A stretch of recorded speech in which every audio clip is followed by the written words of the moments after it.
কালকে আমি তো কোর্টে ছিলাম, কোর্টে গেছিলাম, কোর্ট থেকে এসে দেখি আর তালা মেরে চলে গেছে সবাই বাড়ি ছেড়ে।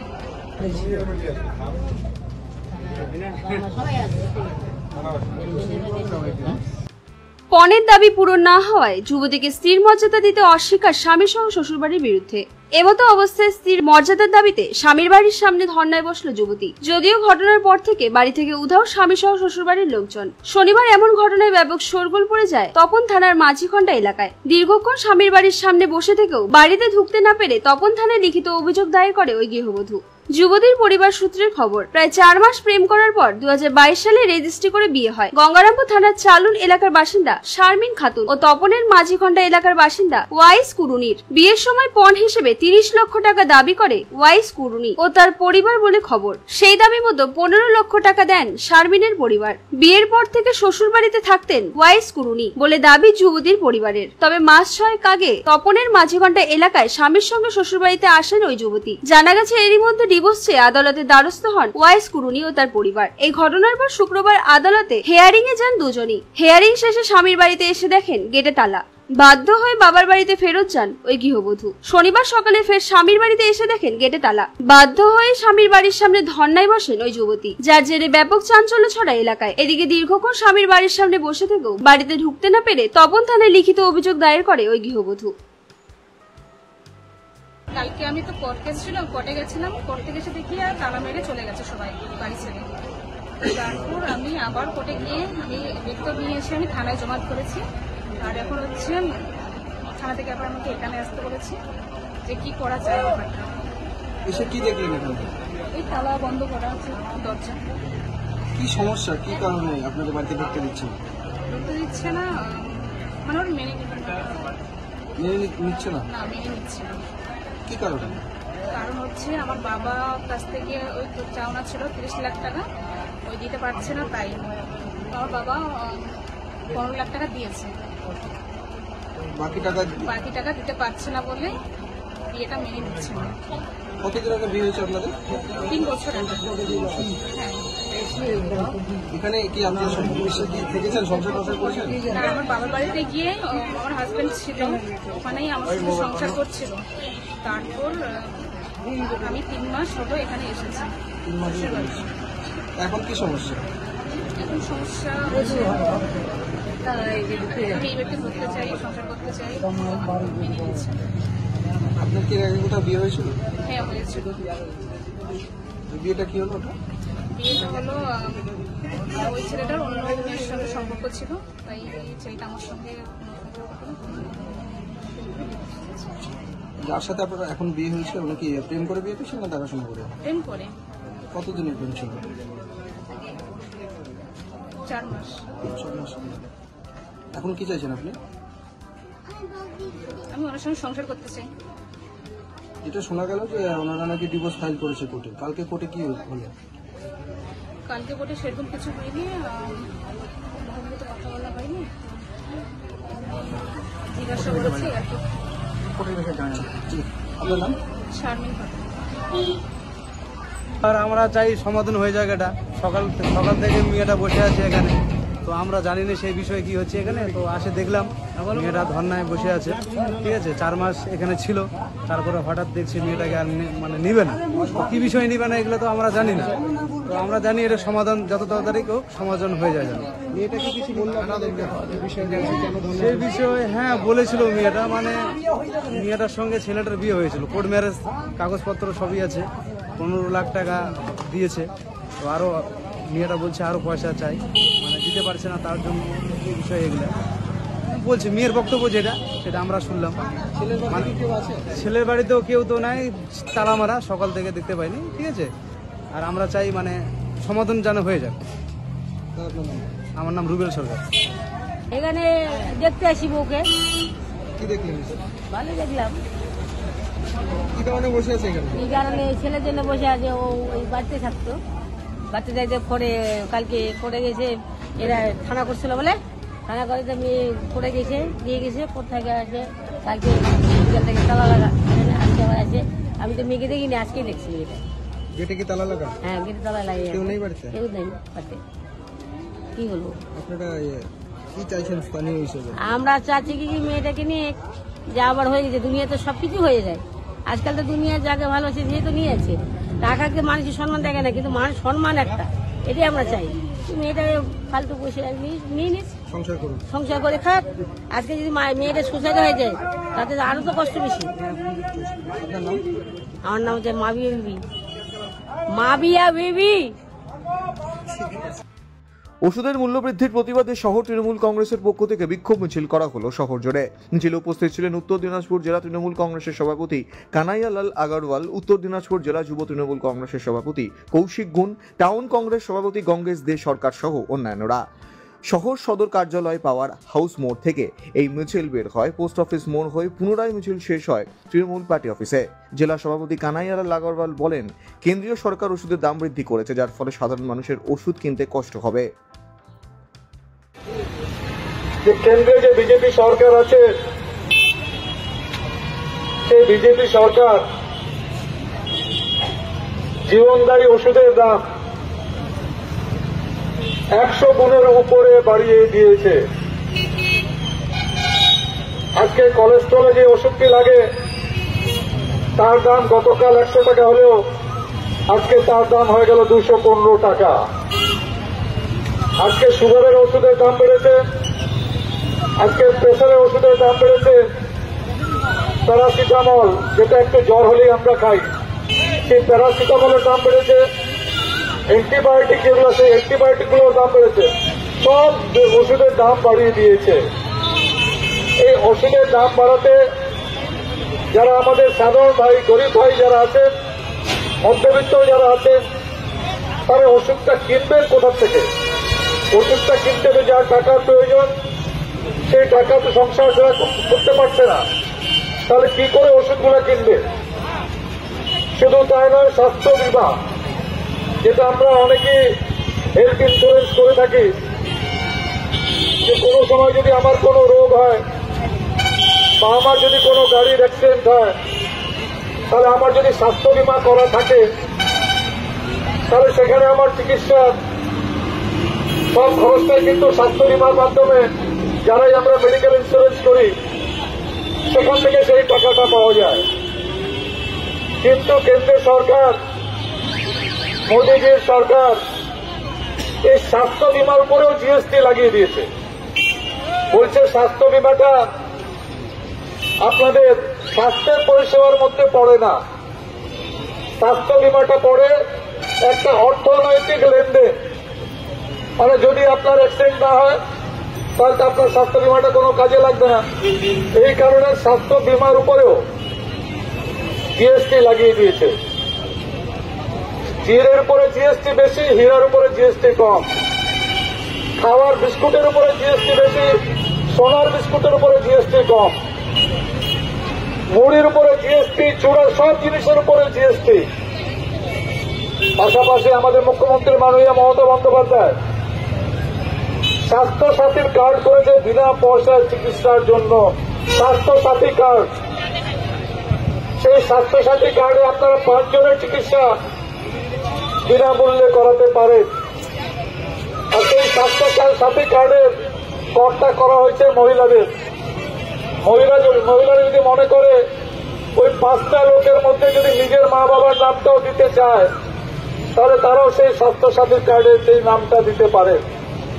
মুখ্যমন্ত্রী মমতা বন্দ্যোপাধ্যায় 2011 ক্ষমতায়, তারপর থেকে কন্যাশ্রী, রূপশ্রী, স্বাস্থ্য সাথী, খাদ্য সাথী, কত প্রকল্প করেছেন। একমাত্র উদ্দেশ্য যে গরিব মানুষরা যেন এরপরে বাঁচতে পারে। পাশাপাশি কেন্দ্রের মোদী সরকার খালি জিএসটির মাধ্যমে মানুষের পকেট থেকে টাকা কিভাবে টেনে নেওয়া যায় সেই মানসিকতা নিয়ে চলছে। আজকে আমরা যারা এখানে উপস্থিত হয়েছি, কম বেশি সবাই আমরা কিন্তু ওষুধ খাই, কম বেশি আমরা। রাত পোহালেই রামনবমী উপলক্ষে সেজে উঠছে নকশালবাড়ি। জোর কদমে চলছে শেষ মুহূর্তের প্রস্তুতি। রাস্তায় নেমে শেষ মুহূর্তের কাজে ব্যস্ত নকশালবাড়ি রামনবমী মহোৎসব সমিতির সদস্যরা। সকাল থেকেই বিভিন্ন জায়গায় গেরুয়া পতাকা ও ফ্লেক্স লাগানোর কাজ করছেন সদস্যরা। এই বিষয়ে সংগঠনের সদস্যরা জানান, আগামীকাল রামনবমী, সেই উপলক্ষে অন্যান্য বছরের মতো নকশালবাড়ির রথখোলা মোড় থেকে আদিবাসী ময়দান পর্যন্ত বিশাল শোভাযাত্রার আয়োজন করা হয়েছে। গেরুয়া পতাকায় সাজিয়ে তোলা হচ্ছে গোটা শহর। শোভাযাত্রায় বেশ কিছু আকর্ষণ থাকছে বলে জানান উদ্যোক্তারা। দেখুন, অ্যাকচুয়ালি একটাই তো কথা বলবো, সনাতন ধর্ম, এই ধর্মকে আমরা সবাইকে একত্রিত নিয়ে এসে জড়িয়ে আমাদের এই পুজোটাকে করবো, এটাই বিশেষ লক্ষ্য। তার মধ্যে অন্যান্য বছরের তুলনায় এবার বিশেষ কিছু ট্যাবলো বানানো হয়েছে। আমাদের কিছু সাধু সন্ন্যাসীরা এবার নতুনত্ব থাকবেন এবং কিছু আমাদের মাতৃবাহিনী মেয়েরা আছেন যারা ঘোড়াতে বসে ঝাঁসিকে রানী হয়ে আসবেন, এবং বিশেষ বিশেষ কিছু করা হয়েছে বাগান অঞ্চল থেকে শয়ে শয়ে তারা রাম লক্ষ্মণ সীতা সেজে আসবেন। এবার বিশেষ আকর্ষণ অনেক কিছুই আছে, তো সব কিছু যদি আগে বলে দেয় তাহলে আকর্ষণটা একটু অন্যরকম। তো আমরা চাই কালকে সবাই দেখবে, সবার সামনে যখন প্রস্তুতি করব আমরা, অন্যান্য বছরের তুলনায় এবার বিশেষ আকর্ষণ থাকবে, সেটা আমরা কালকে সবার সামনে চমকটা দেখিয়ে দিব। 50,000 আমরা টার্গেট রেখেছি, আশা করছি তার থেকে বেশি সংখ্যায় জমায়েত হবে। শেষ পর্যায়ের আয়োজন তো আমাদের বিগত আমরা বহুদিন থেকেই আয়োজন করছি রামনবমীটাকে সফলভাবে করার জন্য। আমাদের এখানে অতিথি হিসাবে তো আসছেন সাংসদ, বিধায়ক, সভাধিপতি সবাই থাকছেন, বিশ্ব হিন্দু পরিষদ থেকেও বিশেষ অতিথিরা থাকবেন, এমনকি পার্শ্ববর্তী দেশ থেকেও কিন্তু আমাদের এই শোভাযাত্রায় যোগদান করেন। খড়িবাড়ি, বাতাসি, বিহার, এদিকে ফাঁসি দেওয়া, নেপাল, সমস্ত এলাকা থেকে রাম ভক্তরা এসে এই শোভাযাত্রায় সামিল হন। প্রতি বছরই হয়ে আসছেন, এই বছরও তার ব্যতিক্রম হবে না। আমাদের প্রথমে রামনবমী কমিটির পক্ষ থেকে আপামর জনসাধারণকে সবাইকে জয় শ্রীরাম জানাই এবং রামনবমীর নমস্কার জানাই। কালকে আমাদের যে প্রস্তুতি আছে একদম তুঙ্গে, কারণ পরপর 7 বছর ধরে আমরা সুনামের সহিত এই রামনবমী যে শোভাযাত্রা আমরা করে আসছি, তো এবারও তার ব্যতিক্রম নাই। কিন্তু আশা করি এইবার যারা হিন্দু আছে, সনাতনী ধর্মে যারা বিশ্বাসী, তারা প্রত্যেকে উদ্বুদ্ধ হয়ে কালকের শোভাযাত্রা সবাই যোগ দেবে। আমাদের পুলিশ প্রশাসন, হেলথের আর যা ভলান্টিয়ার আছে সবাইকে নিয়ে মিটিং করে আমরা সব সিদ্ধান্ত নিয়ে নিয়েছি কালকের মিছিলটা বা শোভাযাত্রাটা কীভাবে যেন সুষ্ঠুভাবে সম্পন্ন হয়। কারণ 30 থেকে 40,000 লোক চারটিখানি কথা না, কিন্তু সবাই যে এই ধর্মের উপরে আকৃষ্ট হয়ে সব এক প্ল্যাটফর্মে সবাই জমা হচ্ছে, এটা আমাদের সবচেয়ে বড় কথা। কারণ কথাই বলছে, লোক পার্টি সবার, কিন্তু ধর্ম যার তার। আমরা এই নকশালবাড়িতে এমন একটা জায়গা যেখানে অল পলিটিক্যাল পার্টি, অল ধর্মের লোক মিলে কিন্তু আমরা এই উৎসবটা পালন করি। তার মধ্যে কোথাও যাতে কোনো গণ্ডগোল না হয়, সাম্প্রদায়িক উস্কানিমূলক কোনো কথাবার্তা না হয়, কোনো রকম আচরণ করা না হয়, সেটার জন্য আমরা সজাগ দৃষ্টি রেখেছি। কারণ সবাই জানে যে এক বালতি দুধের মধ্যে যদি একটু চুনের ফোঁটা পড়ে যায় তার দুধটা সম্পূর্ণ ফেটে যায়। এইটা যেন নকশালবাড়িতে না হয় এবং আমরা সবাই ভাইচারা নিয়েই নকশালবাড়িতে এই উৎসবটা পালন করব, এই বলে আপনার নাম। ভিক্ষাবৃত্তি করতে করতে ভুল করে চলে এসেছিলেন বালুরঘাটে। শহর রাস্তায় অসুস্থ অবস্থাতে পড়েছিলেন। বালুরঘাটে হারিয়ে যাওয়া ওই মহিলাকে চিকিৎসা করিয়ে সুস্থ করে বাড়ি পাঠানোর ব্যবস্থা করলো বালুরঘাট জেলা হাসপাতাল কর্তৃপক্ষ। ওই মহিলার নাম আফিয়া বেগম, বয়স 46, বাড়ি মুর্শিদাবাদের কান্দি নতুন পাড়ায়। পুলিশ প্রশাসন ওই মহিলাকে বাড়ি পাঠাতে ব্যর্থ হলেও বালুরঘাট জেলা হাসপাতাল কর্তৃপক্ষ উদ্যোগ নিয়ে ওই মহিলার ঠিকানা জোগাড় করে তাকে বাড়ি পাঠানোর ব্যবস্থা করে। গতকাল বিকেলে গাড়ি করে ওই মহিলাকে তার বাড়ির উদ্দেশ্যে পাঠানো হয়। এদিন সকালে বাড়ি পৌঁছে যান তিনি। হাসপাতালের তরফে নতুন শাড়ি পরিয়ে ওই মহিলাকে বাড়ি পাঠানো হয়। একজন অসুস্থ মহিলাকে চিকিৎসা করিয়ে বাড়ি ফেরাতে পেরে খুশি হাসপাতাল কর্তৃপক্ষ। জানা গিয়েছে গত জানুয়ারি মাসের শেষে কনকনে ঠান্ডার মধ্যে অগ্নিদগ্ধ অবস্থায় রাস্তার পাশে পড়েছিল ওই মহিলা। বিষয়টি নজরে আসতেই ওই মহিলাকে উদ্ধার করে বালুরঘাট জেলা হাসপাতালে ভর্তি করে পুলিশ। সেই সময় তার কোনো জ্ঞান ছিল না। প্রায় 1.5 মাস হাসপাতালে বার্ন ইউনিটে চিকিৎসা চলে তার। কোনো কারণে মহিলার পায়ের কিছুটা অংশ পুড়ে গেছিল। এদিকে বার্ন ইউনিটে 1.5 মাস চিকিৎসাধীন থাকার পর ক্ষত জায়গা ঠিক হয় তার। এরই মধ্যে ওই মহিলার মানসিক সমস্যার বিষয়টি হাসপাতাল কর্তৃপক্ষের নজরে আসে। এরপরই গত মাসের 11 তারিখে ওই মহিলাকে হাসপাতালের মানসিক বিভাগে ভর্তি করা হয়। সেখানে প্রায় 1 মাস চিকিৎসা চলার পর সুস্থ হয়ে ওঠেন তিনি। নিজের নাম ঠিকানা বলতে পারেন। পুলিশ প্রশাসনকে ওই মহিলার নাম, পরিচয়, ঠিকানা উদ্ধারের কথা বলা হলেও তারা ব্যর্থ হয়। অবশেষে বিষয়টি নিয়ে মাথা ঘামান হাসপাতাল সুপার কৃষেন্দু বিকাশ বাগ। বালুরঘাট জেলা হাসপাতালের মানসিক বিভাগের কাউন্সিলর অভিষেক হংসকে ঠিকানা বের করার দায়িত্ব দেন তিনি। সেই মতো ওই মহিলার ঠিকানা খুঁজে পেতে মুর্শিদাবাদের বহরমপুর হাসপাতালের কাউন্সিলর ইপসিতা মল্লিকের সঙ্গে যোগাযোগ করেন অভিষেক। এরপর গতকাল ঠিকানা পেতেই তাকে বাড়ি পাঠানো হয়। জেলা ওয়ান স্টপ সেন্টারের মাধ্যমে ওই মহিলার হাতে মিষ্টি ও শাড়ি দিয়ে বাড়ি পাঠানোর ব্যবস্থা করেন জেলা হাসপাতাল সুপার। বিদায় বেলায় আফিয়ার চোখে জলে ভিজে আসে। আবেগপ্রবণ হয়ে পড়েন নার্স ও চিকিৎসকেরা। হাসপাতাল কর্তৃপক্ষকে ধন্যবাদ জানিয়ে অবশেষে ঘরের উদ্দেশ্যে রওনা দিয়েছেন আফিয়া বেগম। বালুঘাটে এসেছিলেন কিভাবে? বারোটা ভিকি করতে এসেছিলাম। তারপর কি হয়েছিল? ভিকি করতে পুরী গেছিলাম, যে পুরী 4 দিন পড়েছিলাম। দিয়ে একটা পুলিশওয়ালা বুঝে এই মেয়েটাকে টুটি ভাড়া করে চাপিয়ে দিয়ে ওকে বালুঘাটে হাসপাতালে ভর্তি করতে হবে। দিয়ে পুলিশওয়ালা একটা মেয়ে পুলিশ ছিল, সে আমাকে সঙ্গে করে নিয়ে হাসপাতালে ভর্তি করে। তারপর তো হাসপাতালে আসেন। এখন বাড়ি ফিরছেন, কেমন লাগছে? এখন বাড়ি ফিরতে মনটা বড় লাগা হয়েছে, দামটা বড় হয়েছে। এখানে ডাক্তারবাবুরা কেমন চিকিৎসা করেছেন? বড় ভালো চিকিৎসা করেছে, ভালো করেছে, ভালো দিয়েছে। এমনি আপনার বাড়িতে কে কে আছে? বাড়িতে ভাই আছে, বোন আছে, মা বাবা মরে গেছে। এখন বাড়ি ফিরবেন তাহলে আজকে? স্বামী তো ভাত দেয় না, স্বামী নাই। পুলিশওয়ালা আল্লাহ ভালো করুক, পুলিশওয়ালা এখন হাসপাতালে ভর্তি করেছে, ডাক্তার ভালো ট্রিটমেন্ট করেছে। ঠিক, আপনার নাম কি? আমার নাম আফিয়া বেগম।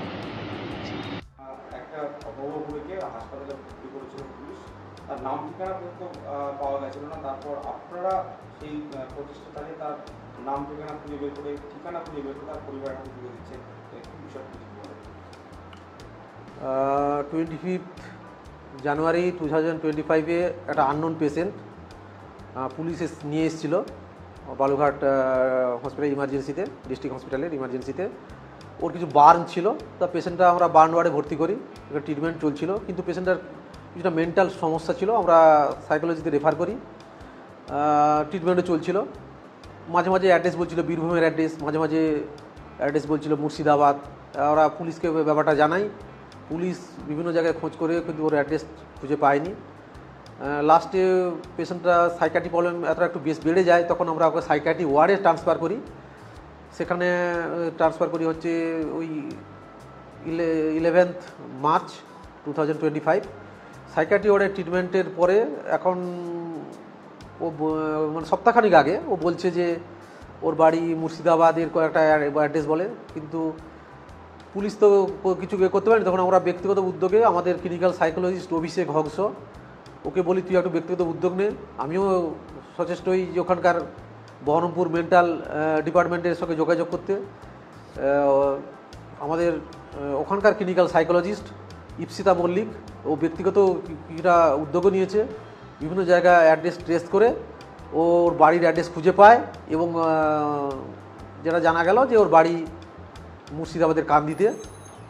এবারে ওকে আমরা জানার পরে মানে ঈদের দিনই জানা গেছে, আমাদের একটা খুশির ঈদ। ওর নাম হচ্ছে আফিয়া বেগম, 46 ইয়ার্স। ওকে আজ আমরা মেন্টালি ফিজিক্যালি ফিট করে আমরা ওয়ান স্টপ সেন্টারকে ওকে দিয়ে দিলাম। ওর বাড়ির লোক কেউ আসতে পারেনি, কারণ অ্যাকচুয়ালি ও ভিক্ষা টিক্ষা করেই খায়। ঠিক আছে, আমরা আজকে ওকে ওয়ান স্টপ সেন্টারে তুলে দিলাম, যাতে ওকে ও মুর্শিদাবাদে ওর বাড়িতে সঠিকভাবে পৌঁছে দিতে পারে। পেশেন্টও খুশি, আমরাও খুশি, আমাদের ডক্টর, দিদিমণি, স্টাফ সবাই আমরা খুশি। একটা মানুষ তো ঘরে ফিরল। শিলিগুড়ি এইচবি বিদ্যাপীঠের নতুন উদ্যোগ, পড়ুয়াদের জন্য স্বল্প মূল্যে বই কেনার সুযোগ করে দিল এই স্কুল। বিভিন্ন বইয়ের উপর থাকছে বিশেষ ছাড়। স্কুলের কাউন্টার থেকেই স্বল্প মূল্যে বই কিনতে পারবে পড়ুয়ারা। এনসিইআরটি বইয়ের ওপর 11% ছাড় এবং অন্যান্য সমস্ত বইয়ের ওপর 31% ছাড় দেওয়া হচ্ছে। এই বইগুলি এইচবি বিদ্যাপীঠের পড়ুয়াদের পাশাপাশি অন্যান্য স্কুলের পড়ুয়ারাও সংগ্রহ করতে পারবে। 4 এপ্রিল থেকে 11 এপ্রিল পর্যন্ত এই বই দেওয়া হবে। স্বল্প মূল্যে বই কিনতে পেরে খুশি পড়ুয়াদের অভিভাবকরা। আমাদের স্কুলে আমরা আজকে বই দেওয়া হচ্ছে, তো আমরা আমাদের স্কুলে যে বই দেয় ওদের সঙ্গে ডাইরেক্ট বাচ্চাদেরকে আমরা বইটা দিই। আর এনসিইআরটিতে 11% আর অন্য বইতে 31% ডাইরেক্ট বাচ্চাদেরকে আমাদের এখান থেকে দিয়ে দেওয়া হয়। এইচপি বিদ্যাপীঠ স্কুল হলো যেটা আমরা চেষ্টা আছে কি কম ফিসে ভালো এডুকেশন দেওয়া। কেন আমাদের একটা স্কুল, আমাদের মানে বুজুর্গ, আমাদের বাবারা এই স্কুলকে বানিয়েছিলেন। ওদের মকসদ ছিল যে বাচ্চারা, মেয়েদের একটু পড়ার অসুবিধা হয়, ওদেরকে এই স্কুলে যেন পড়তে পারে। এই জন্য আমাদের স্কুলে আমরা এই 31% আর 11% করা হচ্ছে। আরও একটা বলে রাখি, আমরা বইটাও এনসিইআরটির বেশি লাগাচ্ছি, আর আমরা এটা চেষ্টা করি কি দামি বইটা আমরা লাগাতে দিই না। আপনি দেখবেন 1700-1800 টাকা, 1800 টাকার আছে ছোটো, মানে ওর মধ্যে বুকস, খাতা, স্টেশনারি সব আপনারা পেয়ে যাবেন। যেই বুকটা দরকার আছে ওটাই লাগাবে। আমাদের স্কুলের কোনো, আমরা এটা কেন ট্রাস্টেড স্কুল আমরা করি না। আমাদের স্কুলে আমরা কোচিং করি, ক্রিকেট, ফুটবল, ভলিবল, আপনার ক্রাটে, আমরা কোনো কোচিংয়ের কোনো যাতে পয়সা এটা আমরা নেই না। আমাদের একটাই মকসদ, বাচ্চারা এখান থেকে পড়াশোনা করুক আর ভালো স্টুডেন্ট হয়ে যাক। আমাদের ইনফ্রাস্ট্রাকচার অনেক বেটার করেছি আমরা। আমাদের ম্যানেজমেন্ট আছে, ওই ম্যানেজমেন্ট খুব চেষ্টা করে সবসময়, যারা আমরা ম্যানেজমেন্টে আছি সবাই নিঃস্বার্থভাবে খুব টাইম দিয়ে কাজ করে। আমাদের প্রিন্সিপাল, আমাদের টিচার্সরা খুব ভালো, আমাদের গার্জিয়ানরাও খুব ভালো। দেখবেন আমাদের বাচ্চাদেরকে আমরা যত সুবিধা আমরা দিতে পারি ওটা আমরা দেই। এটা আমাদের ছোট ক্লাস থেকে 12 ক্লাস পর্যন্ত আছে একদম। হ্যাঁ, ওদেরকে বলা আছে। আরও একটা বলে দিচ্ছি, আমরা বইটা বেশি চেঞ্জ করি না। কারো বই না নিলে, মানে 1 ক্লাসে বই 2 ক্লাসে না নিলে ও না নিতে পারে। কেন কি অনেক বাচ্চারা নিজের পুরানো বইটা কাজে লাগাতে পারে। আরও কারো একটা বই মানে ছিঁড়ে গেল, তো একটা বই আমরা ওদেরকে বলে দিয়েছি কি দিতে হবে। আর এটা নাই কি বইটা নিতে হবে, এটা আমাদের এখান থেকে কোনো বাধ্যতামূলক নাই। মানে যে অনেকজন আছে যেরকম ওর দাদা ভাই পড়ে বা আপোষে পুরানো বইটা দিয়ে দেয়, ওটাও আমাদের এখানে আছে। মানে বই নিতে হবে, এটা পুরানো বই থাকলেও ওটা ইউজ করতে পারে। মানে কোনো বাউন্ডিং নাই कि বই নিতে হবে। কেন আমাদের তো ওদেরকে একদম ইনস্ট্রাকশন দেওয়া আছে। हम लोग बहुत खुश है कि हम लोग को डिस्काउंट मिला है। सरकारी स्कूल से भी अच्छा मिला है हम लोग को, और सब पेरेंट्स बहुत खुश है। এই স্কুলের একটা ইউনিক আছে যে দেখবেন শিলিগুড়িতে কোনো স্কুলে, কোনো প্রাইভেট হোক আর এনসিএতে যাই হোক না কেন, কোনো ডিসকাউন্ট পাওয়া যায় না। এই স্কুলে এমন একটা স্কুল দেখবেন, এখানে 31% প্রাইভেট বুকসে আছে, এনসিএতে 11% আছে। তার সাথে সাথে সবচেয়ে বড় ব্যাপারে এখানে স্কুল বই চেঞ্জ করে না। যে প্যারেন্টস মানে বই নেওয়ার ইচ্ছুক তারা নেয়, না হলে তারা পুরনো বই ইউজ করে। ম্যাক্সিমাম পুরনো বই ইউজ করে, তার সাথে সাথে আমরা কিছু নতুন বই যারা ইউজ করে তাদের বলা হয়। এবং এখানে প্যারেন্টসরা খুব খুশি হয়েছে, সাপ্লাইতে কোনো অসুবিধা নেই, দীর্ঘদিন থেকে সাপ্লাই চলছে। মানে প্যারেন্টসরা খুব খুশি। এবং সবচেয়ে বড় আমি ধন্যবাদ দিব যে ম্যানেজমেন্ট, স্কুলে যারা ম্যানেজমেন্ট আছে তারা স্কুলে কোনো রকম বেনিফিট রাখে না, সমস্ত বেনিফিট প্যারেন্টসকে দিয়ে দেয়।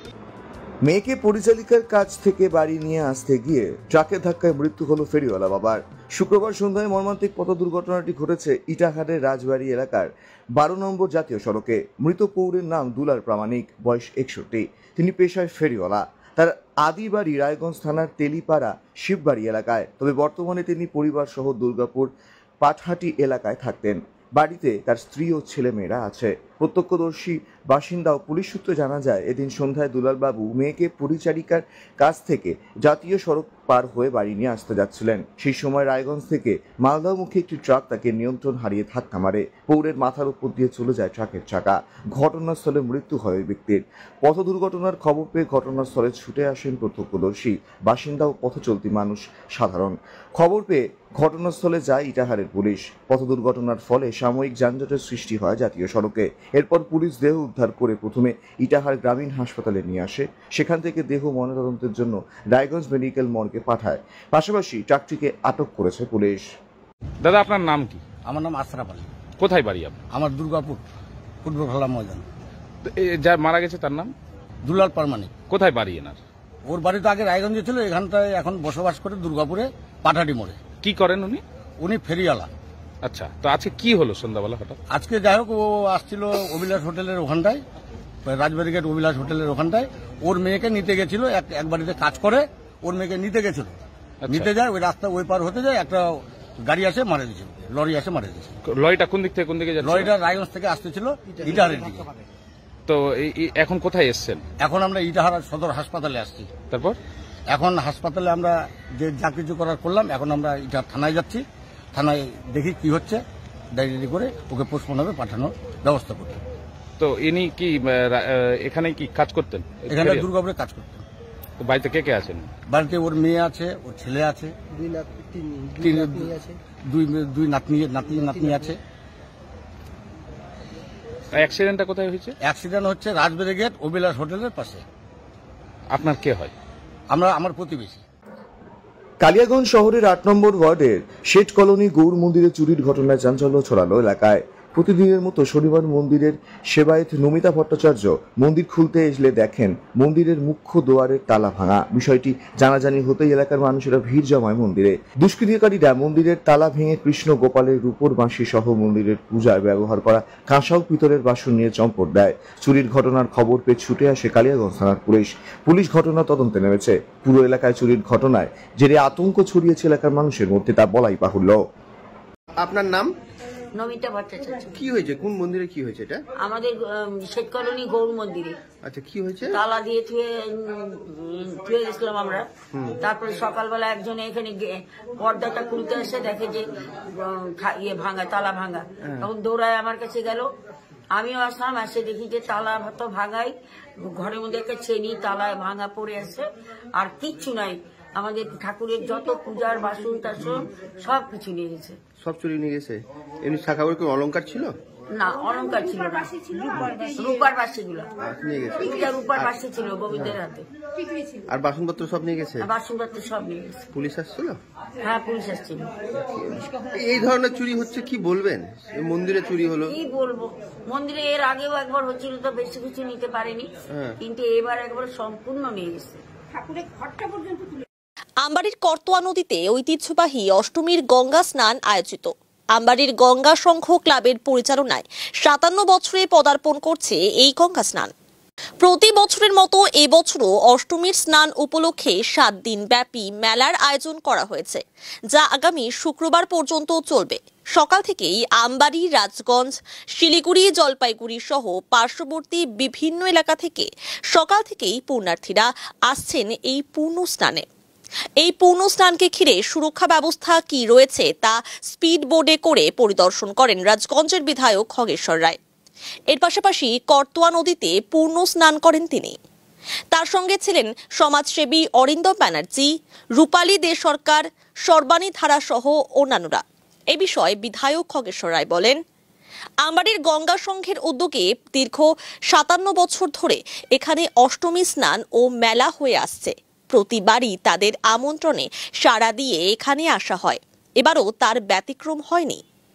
আজ এই স্নান ও মেলাকে ঘিরে সুরক্ষা ব্যবস্থা খতিয়ে দেখার পাশাপাশি স্নান করলাম। প্রতি বছরের মতো এবারও ঐতিহ্যবাহী অষ্টমী স্নান ও মেলায় প্রায় 1 লক্ষ মানুষের সমাগম হবে বলে জানান তিনি।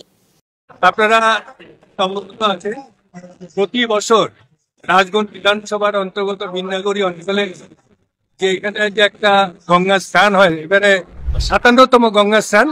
প্রতি বছর আমাকে আমন্ত্রণ করে, সেই আমন্ত্রণে সাড়া দিয়ে পূজা কমিটি যারা আছে তাদের ডাকে সাড়া দিয়ে প্রতিবার আমি আসি।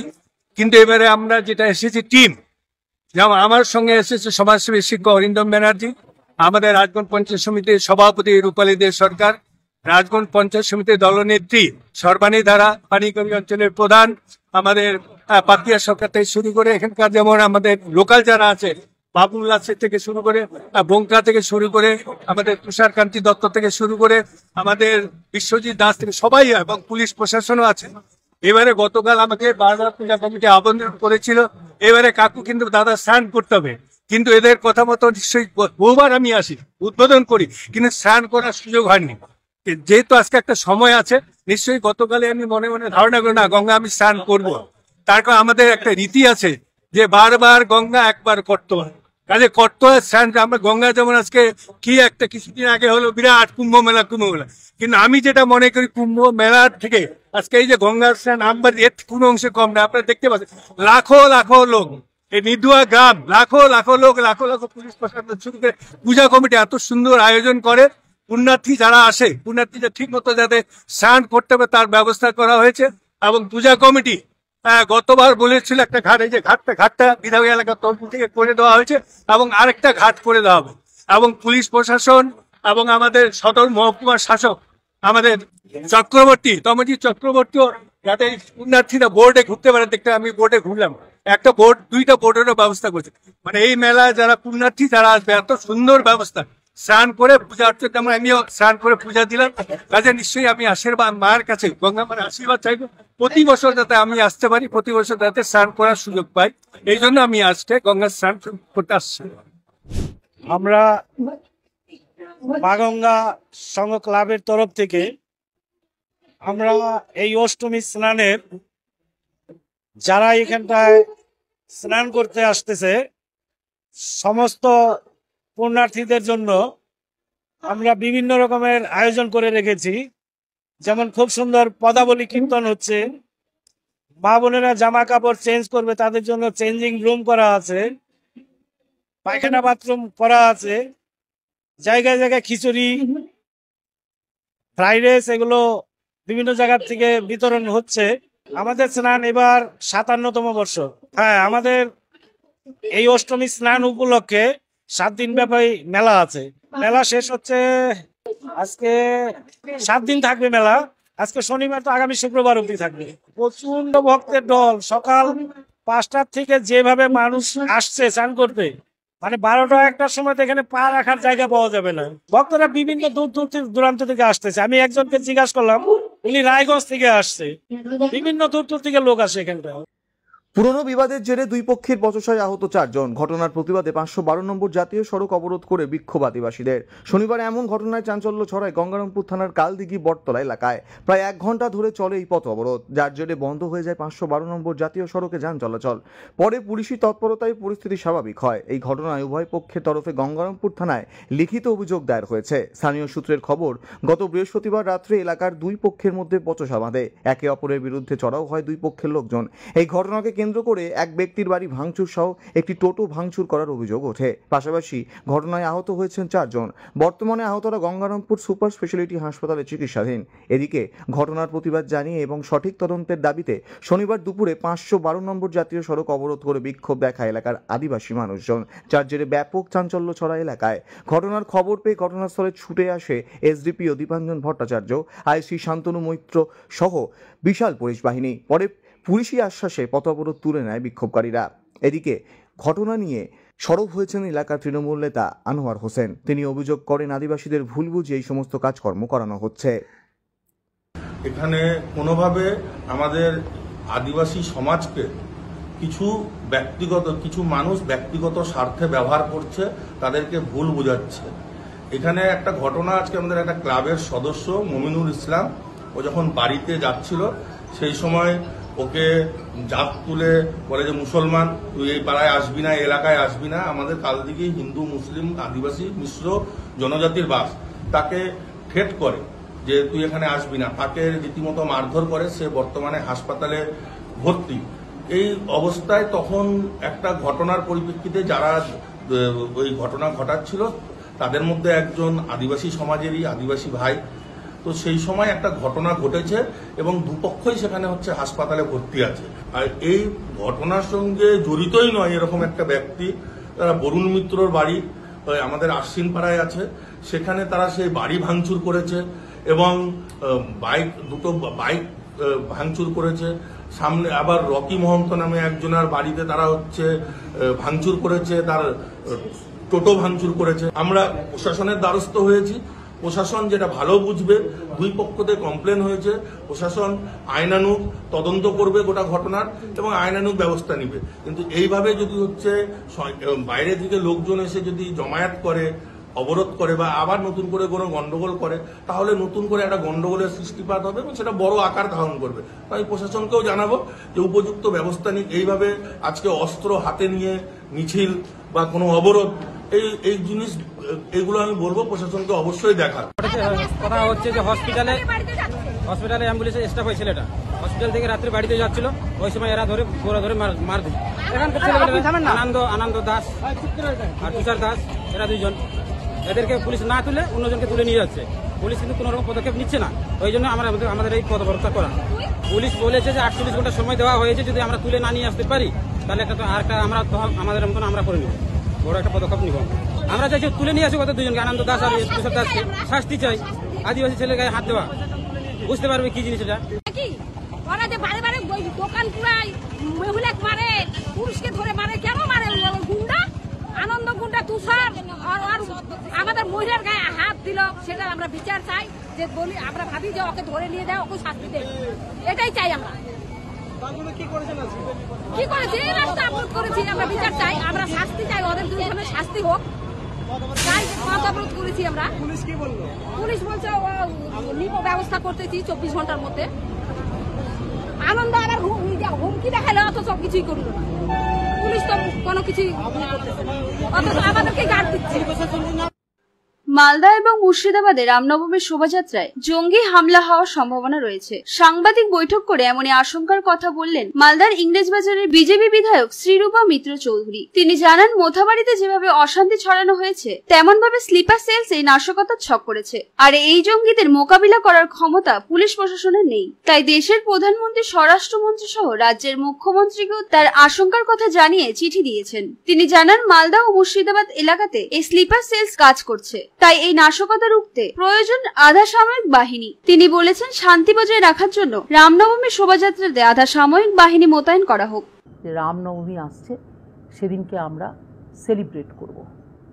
কালকে বিরাট বড় সেলিব্রেশন হয় আমাদের মালদা জেলায়, বিশেষ করে ইংরেজবাজারে। প্রত্যেক বছর আমার মনে হয় ভারতবর্ষের মধ্যে অন্যতম বৃহত্তম রামনবমী যদি হয় সেলিব্রেশন, তাহলে সেটা ইংরেজবাজারে হয়।